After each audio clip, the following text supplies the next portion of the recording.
All right, what's going on, everybody? How we doing? Hope everybody's doing well out there in the world. Thank you for coming to another installment of Write More Light Live. I'll be your host for the next hour. My name is Brian Collins. I'm the executive director of the Midwest Writing Center. Uh, yeah, I hope everybody's doing well there and staying safe and taking care. Uh, yeah, I hope everybody had a good weekend. Son can't decide what it wants to do here today in lovely Rock Island. But we want to do some writing, so we're going to do some writing. Over the weekend, I was talking to someone about writer's block, which is a thing I like to talk about, as any of my former students will probably tell you. So I'm hoping today we can talk about that a little bit, and I can share my 2 cents, my experience. But more importantly than that, I wanted to share a few books and resources and things that have been uh, useful for me. More importantly, I think useful for my students, or at least a lot of my students, interns, people that I've had the good fortune to work with as a teaching artist, as an educator. Um, some books and some resources that have been really useful in getting over uh, that block, such as it is. Uh, I don't know how much I actually believe in that block, but we'll get to that in a minute. I want to send a big shout out to Sarah for helping us on the ones and twos with the Zooms. Uh, thanks, Sarah. We appreciate you. So before we get into talking about block and reading a poem, I don't have like one prompt today. I'm hoping I can give you the resources for like several prompts. Uh, so uh, we'll share a bunch of that stuff. I know Sarah's gonna post some stuff um, as I'm doing my thing. If you are someone out there who had some struggles with feeling blocked, or had trouble working on a project, or getting started on a project, finishing a project, uh, we would love to hear from any of you writers out there in the internets. Hear what you've done, what's worked for you. If you've got resources, prompts, anything like that that's been useful to you. If you'd be willing to share it, we'd be grateful to have it shared. We'd be happy to help amplify that and add it to the list of resources that we're going to make available to people today, and hopefully help some people too. I'm sure some of this stuff I'm going to talk to, or that I'm going to talk about, is probably pretty familiar to some folks, but hopefully there will be some new introductions to exciting writing pedagogy and things like that. But first, let's do a little bit of writing, because I haven't done that in a couple days. I don't know what kind of regimen you keep. I know one thing that I've heard a lot of people say helps them with block is to try to have a consistent writing practice. It doesn't necessarily mean write every day. If that's something that you can do and maintain that, I think that's noble and admirable. Uh, but if you can't do that, or if you set out to do that, you're not able to, don't beat yourself up. Don't feel too bad about it. It's kind of an arbitrary thing. You got to find what works for you. Um, but finding some kind of regular writing practice uh, is something that helps keep my mind a bit fresh. And a lot of times I'm maybe not always writing the same project or working on the same book or the same poem or whatever it is. But I think that's good too, to have places that sort of maybe divert your energy and your mind a little bit before you can get back on the long ride of longer projects that you're working on, things that are maybe more challenging or more difficult. Give yourself give yourself and your mind some space away from that, big, maybe high pressure thing that you're working on. And a good way to do that is free writing. So why don't we do some free writing? Why don't we focus today, if you're so inclined, to focus on a difficulty, some kind of difficulty, right? Particularly as it relates to like creative difficulty. I don't want to say block. I'll say more about that in a bit. But whatever you would consider that to be, anytime that you experience something challenging, or that's impeded your creativity in some way, made that difficult. Maybe try to think through that, what that difficulty was, how you got over it. Hopefully, you got over it. Maybe if you're still in that place, uh, how you're trying to work through it now, or just write something, whatever is on. Get my handy dandy timer out here. 5 minutes. Let's go. Happy writing.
Better, better. Check one, check two. Just checking on some audio stuff. Sorry, everybody.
Beep, beep, beep, beep.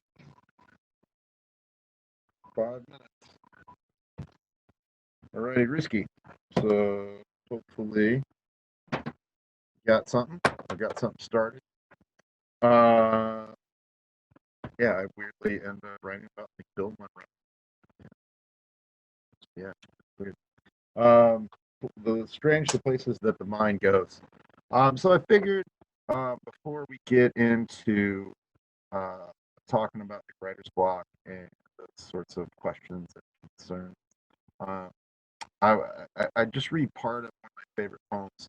It seems somewhat apropos and maybe geared toward these sorts of questions. It's an advice poem, uh, and an advice poem filled with a lot of humor uh, and a lot of the world, a lot of different things, images and ideas colliding.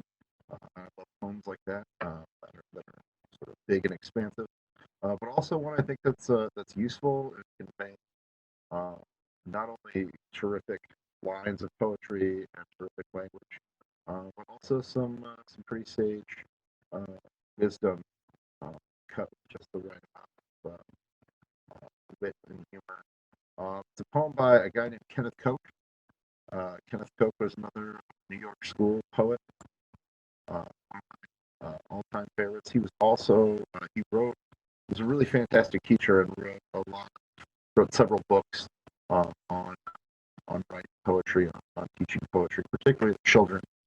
I'll talk about a couple of those books here in a minute. So I figured it would be cool to start uh, with uh, with one of his poems, with this poem in particular. Um, the only place I could find this online was the website genius.com. If you're not familiar with Genius, it gives you a little breakdown, like some analysis of like song lyrics and things like that. But you can find a lot of poems and other kinds of texts that deal with language on there. It's a pretty cool website. It's worth checking out if you've never seen it before. So uh, I'm just going to read the first part of it. It's a long poem, as I remember. I think it's about like 6 or 7 pages. So I'm not going to read all that right now. You're welcome. But I'm going to read the first few bits, and kind of talk about that. We'll get into talking about the dreaded writer's block, such as it is.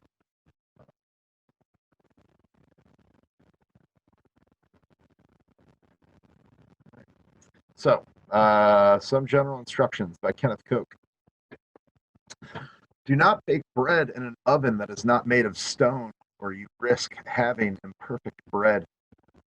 Byron wrote, "The greatest pleasure in life is drinking hock and soda water the morning after when one has a hangover," or words to that effect.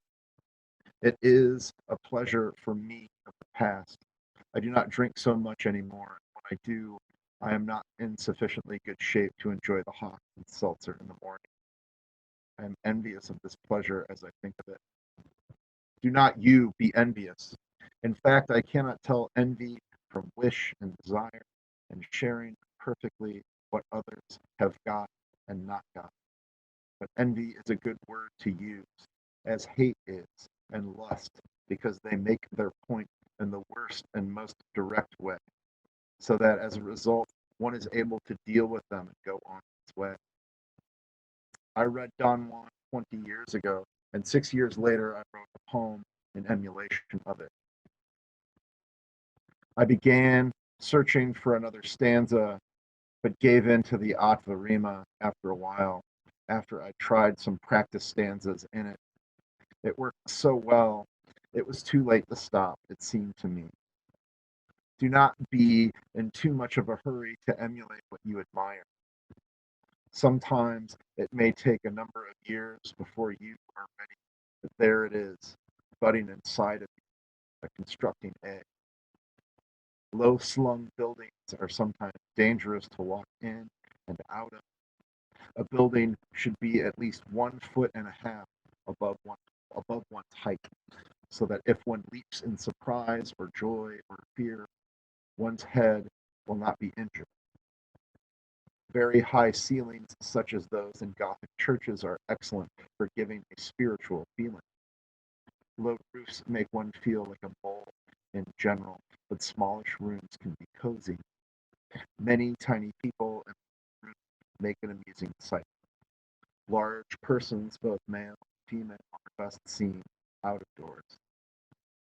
Ships sighted against a canal side may be touched and patted, but sleeping animals should not be, for they may bite in anger or surprise.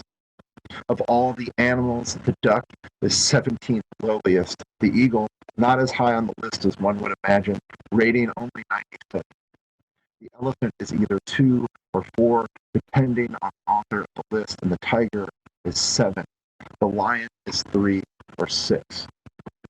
Blue is the favorite color of many people because the sky is blue, the sea is blue, and many people's eyes are blue, but blue is not popular in those countries where it is the color of mold. In Spain, blue symbolizes powerless. In America, it symbolizes Americanness. The racial mixture in North America should not be misunderstood. The English came here first, and the Irish, and the Germans, and the Dutch. There were some French here also. The Russians, the Jews, and the blacks came afterwards.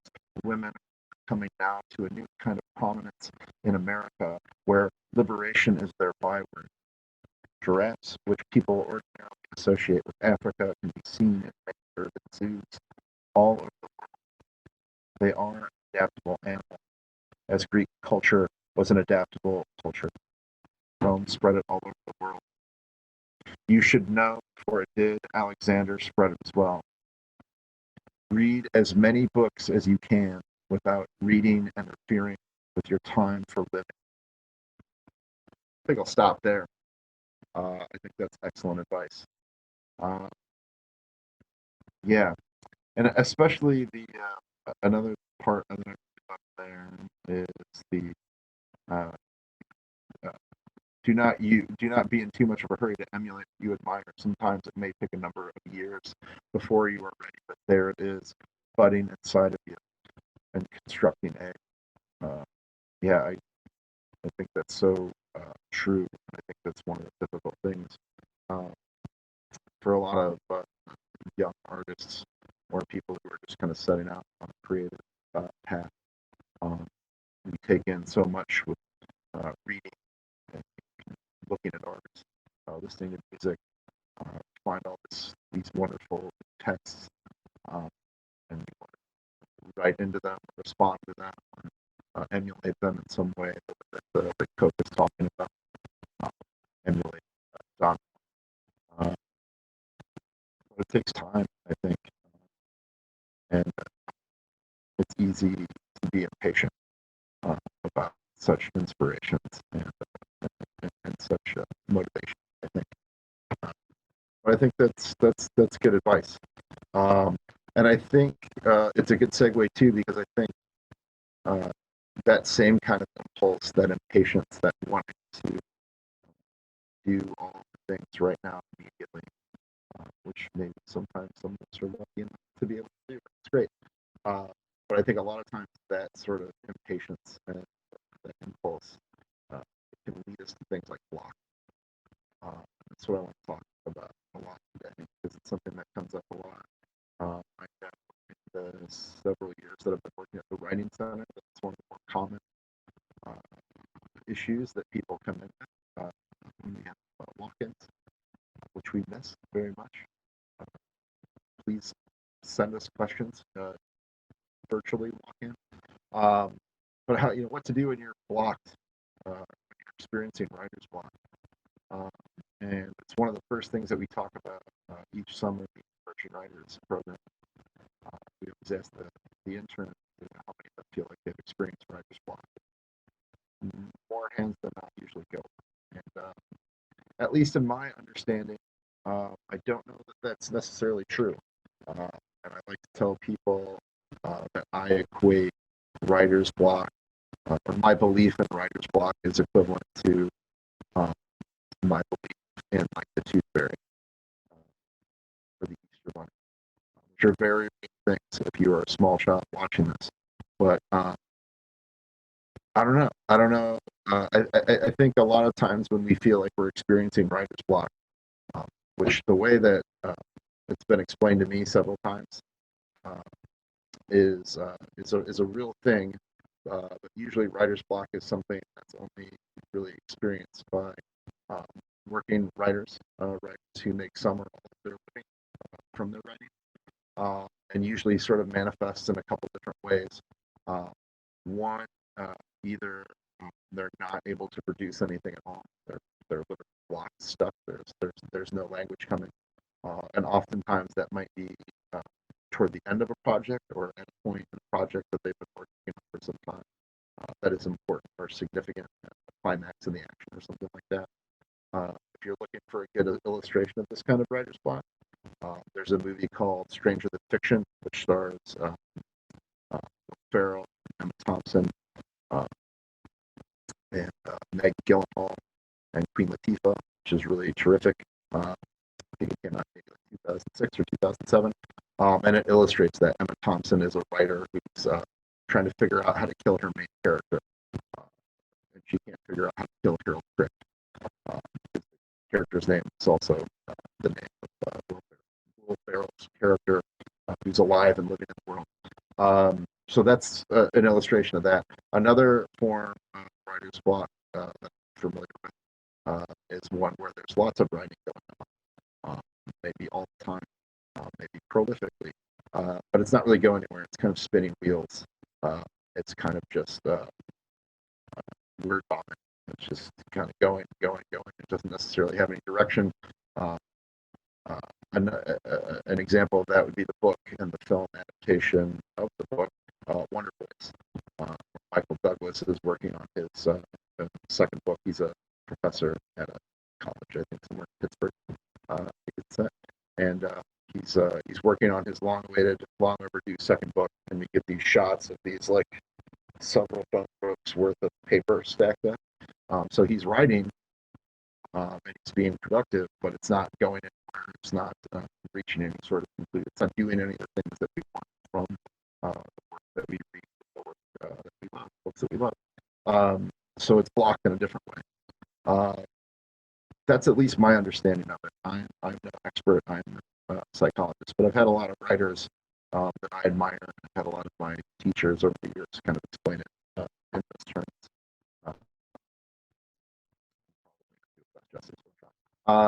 I think a lot of times when we feel like we have writer's block, uh, we're kind of in a similar place, but maybe the stakes are a little different. Uh, and and I feel like uh, we a lot of times we're just not maybe aware, being apprised of tools that might be available to help us shake out of those things. And I think usually most of the writers that I meet, people who come into the writing center, students that I've had, when they talk about being blocked, they're talking about a couple different states of being. Usually, one of them is they have something really specific that they want to write. They've got this great idea for a book or a poem or a story or whatever it is, or they've had this question burning for a long time.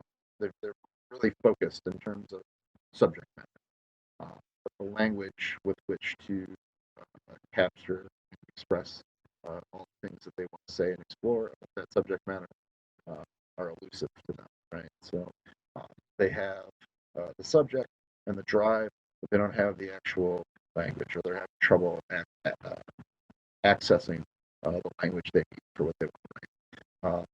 The other thing is kind of the opposite of that, where the language is there, the writing is there, but it maybe lacks direction, or maybe you don't know what to write about. So the physical, the doing of the writing is there and happening, but it feels maybe just like kind of spinning wheels, and it's not doing whatever it is that you want it to, or you feel like it should be doing. And that's definitely frustrating, right?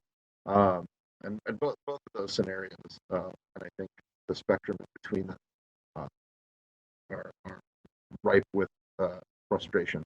But I don't know if frustration is the same thing as being blocked.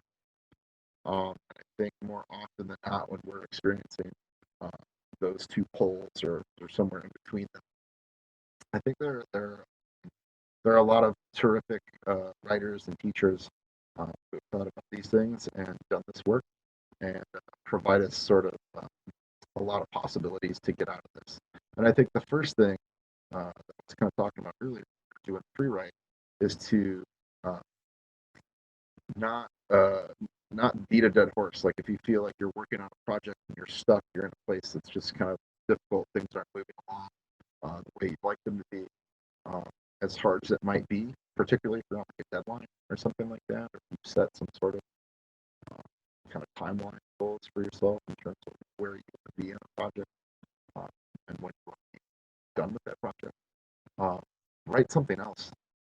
I know it seems maybe kind of obvious, but the reluctance I've seen from a lot of writers to do that kind of simple thing, uh, working on something in a really dedicated, focused way, uh, is real, and I think understandable because it takes a lot of attention and focus to get in that space. So why would I step out of it? I think sometimes taking a small step out of it, writing something of less consequence, lower stakes, uh, kind of helps shake loose some language, right? And kind of can at least be a release of some pressure. Um, I don't know. Some people work really well under that pressure. Some people work so well under that pressure that they'll manufacture it for themselves. And that's great. Whatever works for you, so long as you're hurting yourself or anybody else. Um, but I think for a lot of people, that can end up being really self-defeating. I think sometimes when we set those timeline goals and things like that, we forget that they're um, often arbitrary. And that's not to say that uh, it's not good to have goals and we shouldn't set those things. But we should maybe be a little bit more gentle with ourselves and a little more forgiving with ourselves if we don't always hit those things. It's kind of like the trying to write every day, which I think is a really noble aspiration. But I think uh, I've seen a lot of people set out to achieve that goal and try to do that, and for whatever reason, they're not able to. Whether some days are busier than others, maybe they're traveling. When people still travel more, uh, uh, you know, maybe they just didn't feel like doing it one day. It ends up being this kind of uh, this big club that you can sort of beat yourself over the head. I don't know how constructive that is. Uh, it's important to have goals, but it's also important, I think, to remember when those goals are uh, have arbitrary elements in them. And I think, especially at a time like this right now, things are so strange and everything's kind of in different circumstances than they otherwise normally would be. I think it's especially important to be a little bit more forgiving with yourself and patient with yourself. And like kind of Coach was talking about, waiting, waiting for your influences and your inspirations to kind of take hold. So yeah, just getting out of your own way a little bit and maybe trying to work on something else or something different. Uh, I feel really fortunate that to, to also be a musician. So one thing that can be good if I'm struggling to write in general, something really specific, uh, or if I'm just struggling with anything, frustrated in general, I'm always kind of turn to music and always turn to, for me, drums. Uh, it's physical. It kind of gets me out of my own head. And it really does help shake some things loose. So I would recommend that. But with that, let's get let's look at some resources. So the first one that I want to look at, I'm going to pull this up on my screen. I know Sarah's going to help us out a little bit with the sharing in general, sort of being awesome.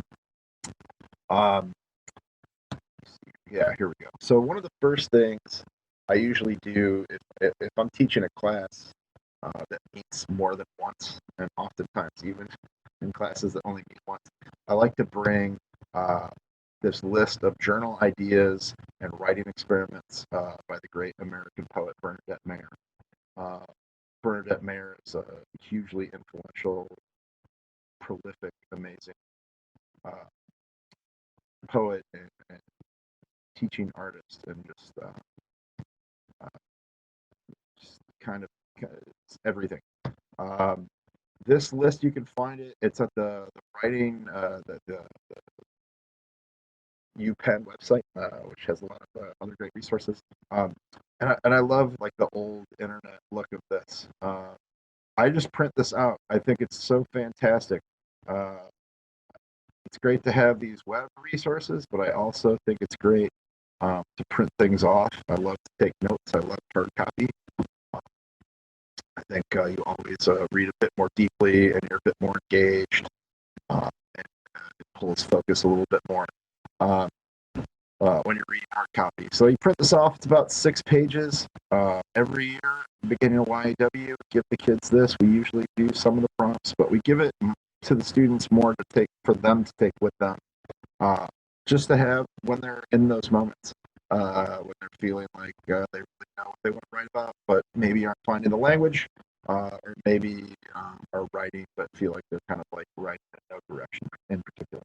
Uh, these prompts are so rangy and all over the place. Some of them are very straightforward, some of them are very strange. Some of them are riffing off other poets and writers and philosophers and things like that. So there's all this stuff again, like just like I was talking about the Kenneth Cope poem.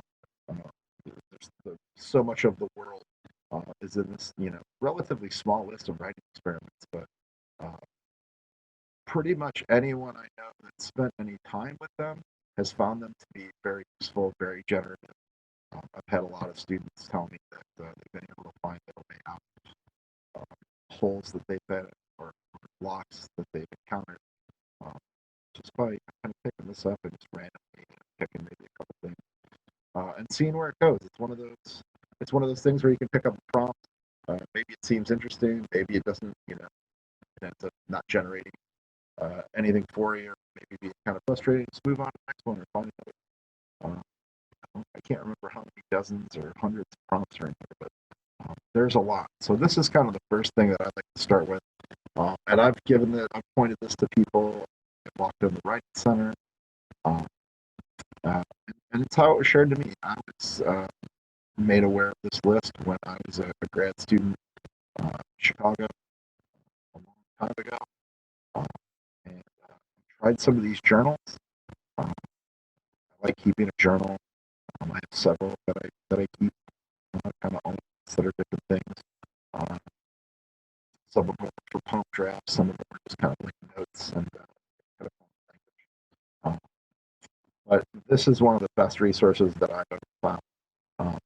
A lot of my students and people I know have had success using it. So that's one that I'm going to recommend right off the bat. This next one I'm going to talk about is a little bit harder to find. Uh, it's kind of out in the world. Uh, I tried to find PALS in pet store in Portland. It appeared to be out of stock. So this next one I want to talk about is Ron Padgett's The Teacher's and Writer's Handbook of Poetic Forms. Uh, it's really great. My copy is very old and annotated. That's kind of where I'm coming from with this.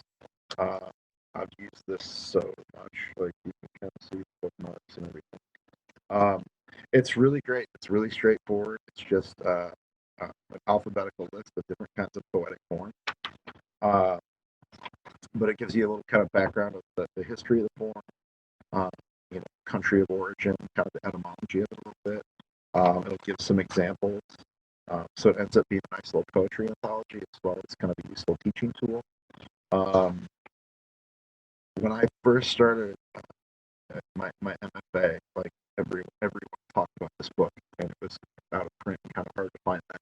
So if you can put your hands on this one, this is it's an oldie but a goodie, I guess. And yeah, I mean, it's just to kind of get back to the table of contents.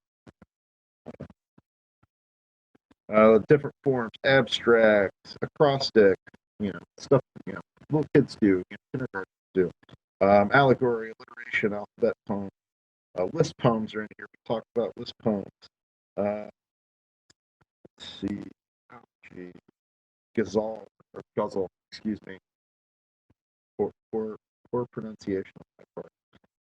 Occasional poems, nonsense verse, out of a rima that kind of Coke mentions in some general instructions.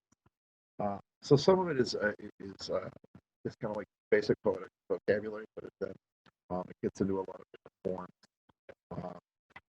So yeah, if you can find this one, this is a good one. It's pretty slender too. It's not It's not all that long, but it's rich, and I think the explanation is really great. Ron Patchett is a fantastic poet, much renowned, been in the game for decades. Uh, One recent thing, uh, if anyone out there is familiar with the Jim Jarmusch movie Patterson, which is also about poetry, really great, starring Adam Driver.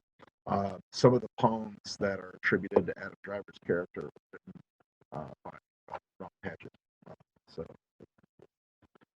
so that's a good one. That's another one. There's a lot. And I know a lot of teachers and people I know are very fond of. This one's really famous. I think this one is pretty easy to find. Uh, this one I could find online at Powell's. Uh, if you have other independent bookstores in your community that are doing online orders, definitely stop by there first and support them. A lot of those places really need the support and are foundational in their communities. But uh, this one, I think someone gave this to me when I was in high school. I can't remember where I got my copy of this. But this one, The Making of a Poem, a Norton Anthology of Poetic Forms. Uh, Mark Strand and Evan Boland. Evan Boland just passed away yesterday. The great Irish poet, Evan Boland. And again, it's the same kind of thing where we get some forms. Not as many forms. It's maybe more of an in-depth look at a handful of forms, but it's much more of an anthology. So we get a lot more examples of poems than just sort of like the descriptions of the forms and things like that. Just to kind of give you an idea, it starts with verse forms: the villanelle, sestina, pantoum, the sonnet, the ballad, blank verse, the heroic couplet. It gets into meter, it's into shaping forms, the elegy, the pastoral, the ode, uh, and then some more open forms. Uh, it's got a glossary and things like that. A little bit heftier, a little bit more commentary. Uh, but another, I think, great resource. Just maybe not as wide a variety of forms, but still really great. And like I said, your local library probably has a copy of this book. This book was in pretty wide circulation, so this one's probably easier to come by. So you can't find the pageant. So that's another good one. This one I haven't seen as many people talk about, but I found this one to be really helpful. And I think if you're a teaching artist, I would really highly recommend this one because, in addition to being uh, a great book on teaching poetry with children, particularly younger children, uh, it also kind of gives a little insight into uh, learning what it's like to be a teacher, be a teaching artist, to be in those rooms to work with students. Um, I think I think for a lot of teaching artists who haven't maybe been in classrooms or things like that, uh, that's a lot of times the most difficult stuff. Uh, we know the craft, uh, we know the work that we love, we know what it means to like read it and study it deeply, uh, you know, all that kind of stuff.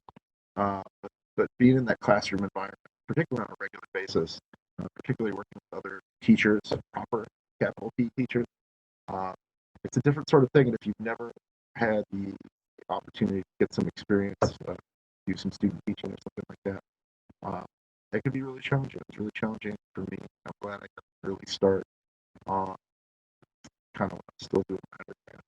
Uh, so I've had a lot of practice in a lot of different ways. And I grew up around uh, terrific teachers. But this book, A Note Slipped Under the Door, Teaching from the Poems We Loved.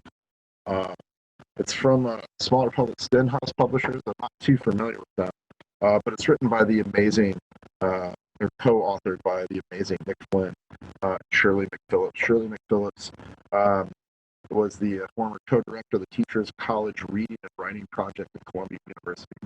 So it's got a bunch of exercises. It talks about the classes that they work with in like Harlem and the Bronx in New York City. So it talks a little bit about the students and the schools that they were in, that kind of environment, which I think is a useful context, particularly if you're someone who gets the opportunity to work with students and get into a classroom, or if you're doing it virtually in a virtual classroom. But it also kind of it's got a nice kind of model mentor mentee teacher teaching kind of assistant relationship along these great prompts and these great looks at some terrific poems. And just to give you some of the ideas. And there's examples from some of the students in here. There's facsimiles of some of their writing, which is really great to see. I always love to see uh, uh, the work that's generated by kids when they encounter this stuff for the first time. Uh, and it's kind of arranged in chapters. Uh, and so start by kind of looking at the image and then eavesdropping, kind of like listening to the world around, found language and things like that. Lists. We started with lists in our very first episode. Still talking about lists. The sound of language, asking questions, ekphrastic writing, right? That's in response to visual art or visual objects, or like dance or something like that. So, here we're talking about photographs. So all these chapters, they kind of like it's almost like a look at a lesson plan in each chapter, uh, which I think is really useful also when you're starting out. It's one thing to have an idea of poems that you want to talk about, a particular aspect of the work that you want to talk about with a group of people or students. But it's another thing to really kind of have that mapped out and kind of know where to take that conversation. Again, if you haven't had the opportunity for student teaching or have that kind of instruction, seeing it modeled in this way is really helpful. So maybe a little bit harder to come by, but a really terrific resource. That one, and read everything by Flynn. I mean, few writers have changed my life more. And he's got a new book of ekphrastic work that just came out called Stay. So definitely worth your time. I'm gonna go back to another classic. I think this one's pretty readily available. We were just talking about this cat, kind of coat. Rose, where did you get that read? Very formative book in sort of poetry education in schools. Teaching Great Poetry to Children is the subtitle. It was first published in 1973. This edition was 1990. It's mine. I guess some of my bookmarks have fallen out over the years because I kind of just never go into this book. It's more aimed at sort of maybe K through 6 writers, but I think a lot of the stuff in here can be adapted for any audience. I know I've taken prompts out of here and sort of adapted them for different ages, different audiences. So that's definitely something that's easily done. And it looks at particular poems and kind of builds prompts off those. So instead of being arranged by forms, chapter 1 starts with William Blake's The Tiger, Tiger, Bird. And it's got poems Robert Herrick, John Donne, William Shakespeare, Walt Whitman, Wallace Stevens, 13 Ways of Looking at a Blackbird, William Carlos Williams, Lorca, Ashbery, Rimbaud. So it's got these 10 chapters that sort of look at these 10 poets or 10 poems by these poets and build prompts off them. And also has some commentary what it was like working with the students. So again, you get insight into what that looks like. The one we got up now is another book. Kenneth Cook wrote several books on writing. And the one that's just up, Making Your Own Days, is another one. That one's a little bit more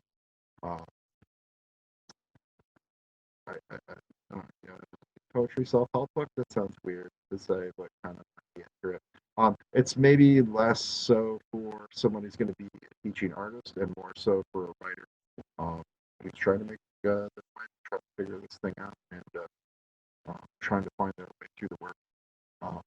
So that one's a little bit more sort of rather than being written for teachers or someone who's going to be teaching. It's a little bit more kind of craft book, but really excellent. It takes its title from the Frank O'Hara book because we got to keep that Frank O'Hara book. It actually comes from the poem True Account of so we keep weaving things together. So either of those books by Kenneth Coke, he wrote several other books of essays, books on craft, but those are the two I'm kind of most familiar with. Have used with students. This last one I want to point out is also another author, just a fantastic teacher of writing, art, and sort of creative uh, practice and process and production. The great Linda Berry uh, has several books. Uh, this one is Syllabus. And if you're thinking like, wow, that looks like a composition notebook, that's because it's exactly what it's supposed to be. It's supposed to look like a composition notebook. Um, I think she won a MacArthur Genius Grant the last time around. Pretty sure. Uh, uh, Skylar Alexander, who has been like one of the assistants of the YW program for a long time. I know she uses some Linda Berry stuff. But to give you an idea what this book is about, so it's literally syllabi uh, uh, and notes and different things that she's used in classes at the University of Wisconsin-Madison. So this is from page 3. See, this book is this is a book of notes, drawings, and syllabi I kept during my first 3 years teaching in the art department at the University of Wisconsin-Madison. The chronology is rough and mixed up in places, but all kept binding on pages with legal pads or in standard black and white marble composition about the dimensions of this. There is so much inspiration and just beautiful drawing art, just things to sort of consider, aphorisms and stuff like that. But there's a lot of prompts. There's a lot, and not all of them are right. So for you illustrators out there, for people with the gift of drawing visual art that I don't have, that I can be given, I think it's like the book, but there's so much of it packed in here. And I was at a writers conference about a year ago, and there was someone on the panel who had taken one of her classes and said that it was super demanding in terms of like the amount of work that she was asking people to do, but also like the most rewarding class you've taken. And pretty much as soon as he got done talking about it, everybody ran to the drawing quarterly table at the book fair. Drawing quarterly is a terrific publisher of comics, graphic novels, things like that. They published a lot of her work. And we all bought them out of all their Linda Berry books in about 5 minutes. So I can't recommend her. I know there's no use there. Anyone who knows about her is probably as much of a fan, or at least is aware of how generous a lot of the writers can be. And so I don't have a prompt up yet today because I kind of just wanted to share all these resources with you and talk about this stuff. Because if you are feeling blocked, uh, just don't beat yourself up about it. There's ways around it. Step off the track that you're on, step on to another track. Uh, Life is hard enough. We don't need to beat ourselves over the head too much for our problems. And, we're doing things that we're supposed to love, right?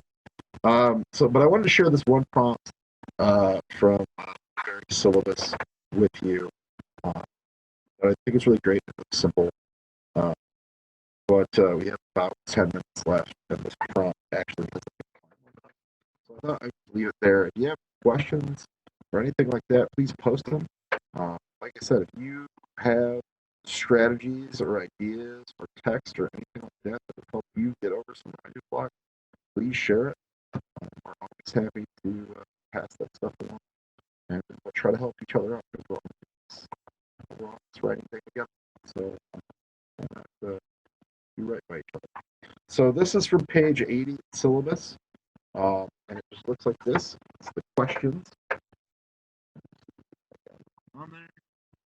Most of it. We'll see if we can find this online somewhere. If we can, we'll throw this up. But this is all it is, and I'll just read through it slowly. Play this back. Real simple, really simple observational writing exercise. But something I think if you're feeling blocked, stuff like this, just really simple. It's short, it's quick. It doesn't ask you to spend hours on it. It calls for 8 minutes. Since that's not what we have, I'll write this down. So the questions: where are you? What time, day, or night does it seem to be? What season does it seem to be? Around here, it can be better to tell. Now the next. Where is the light coming from? What kind of light is it? What's the temperature like? What does the air smell like? What are you doing? Is there anyone else in this image with you? What are they doing? Why are you there? What are some of the sounds you can hear? What are some of the things you can see? What's directly in front of you? If you turn your head to your right, what's there? If you turn your head to the left, what do you see? What's behind you? What's below and around your feet? What's above your head? When you are ready, turn to a clean sheet of paper and write this image up. Stay in the first person, present tense. Write for at least 8 minutes without stopping. So really, it's just kind of focus free writing with all these questions. But all these questions kind of get to five senses. What do you see? What do you hear? What do you feel? What do you smell? We don't get taste by name. But I think one of those really simple things that seems to always hold true about writing that so many people tell me, relate on my students. Strong writing, sensory writing that's engaged the five senses. It's really easy to get lost in what we see all the time. Kind of things we talk about most, seeing on screens these days. Right? But uh, those other four senses are equally as important. Get even more powerful, I think, in terms of creating a picture or a space on the page that your readers can inhabit and share with you. So uh, it's a simple list. Like I said, we'll try to throw it up if we can find it somewhere. Um, but yeah, I hope that helps. I hope some of you check out some of these books and these resources. I know Sarah's done all these links, so thank you, Sarah. And for these last 5 minutes, I'll just let you sit with those questions, ask some,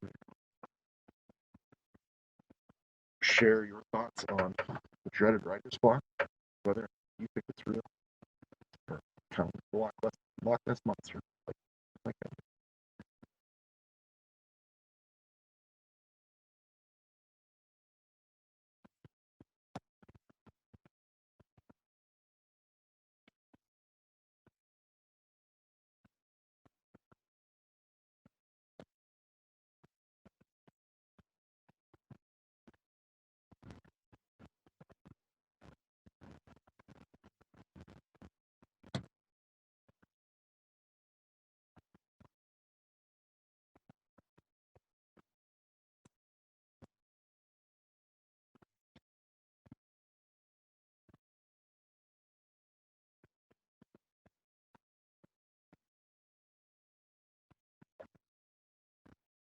Do I know if there will still be internships this summer? Hello, Christina Franks. Yes.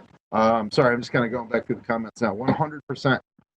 We are absolutely still moving forward with the Young Emerging Writers Summer Internship Program. If we are unable to meet in person, as it seems increasingly likely will be the case, we'll be meeting like this. We will have meetings at the same times that they're scheduled, 5 to 7:30, say Friday, starting the second week of June, going all the way through July. Um, we're still kind of working on the structure of those meetings, but basically we'll start in a big group. A lot of days we'll get into smaller groups where our staff will work with 4 or 5 of the interns. We'll have a small group with workshop each other's writing. Do that, and then we'll come back together for bigger craft talks, visiting, things like that. So we're trying to get everything set up. We're trying to get some people lined up to sit in with us and visit with us. But we are still planning forward. Still going to publish issue 15 of the Atlas Literary Magazine. We hope maybe by that time we'll be able to have some kind of in-person reading, but if we can't, we'll do it here. Just like the Writers' Conference, we're going to move forward in a virtual format, same time, same days, same schedule. Uh, just unfortunately, probably not all together. So, if you know 15 to 19-year-old students in the greater Quad City area, uh, please encourage them to apply.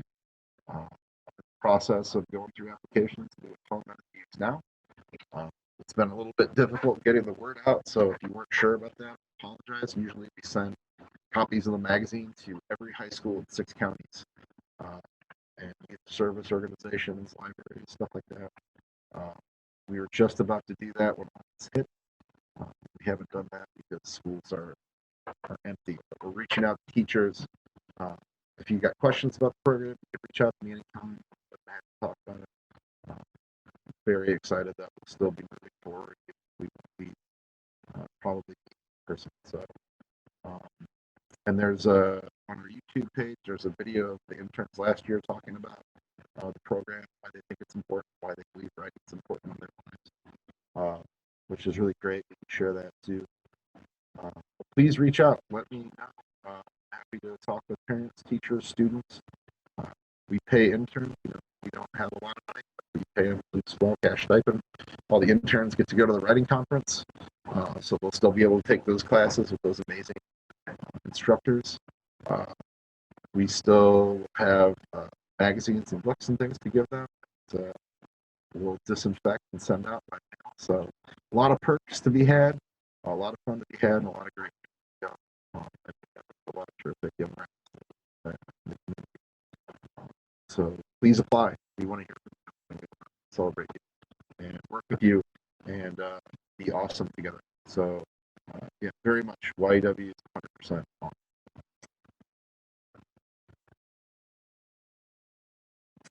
Yeah, I would second what Sarah says. Regular journaling, and especially having a journal. Um, Bernadette Mayer's list with all those specific journal ideas and kind of themes are so fantastic. But also, just having a space uh, just to kind of write whatever comes out, even if that's like to-do lists or whatever it might be. Just something with lower stakes and something that you don't feel puts more pressure on you or your process or your daily to-do list, whatever you have going. Uh, a lot of times, if you're serious about writing, uh, it's going to be a lot of work. I don't really, I would be lying if I told you otherwise. But I think it's important to carve out spaces where it definitely doesn't feel like that. We can be kind of whatever we want. I think you'll find having that is tremendously useful. So thanks for a second. So,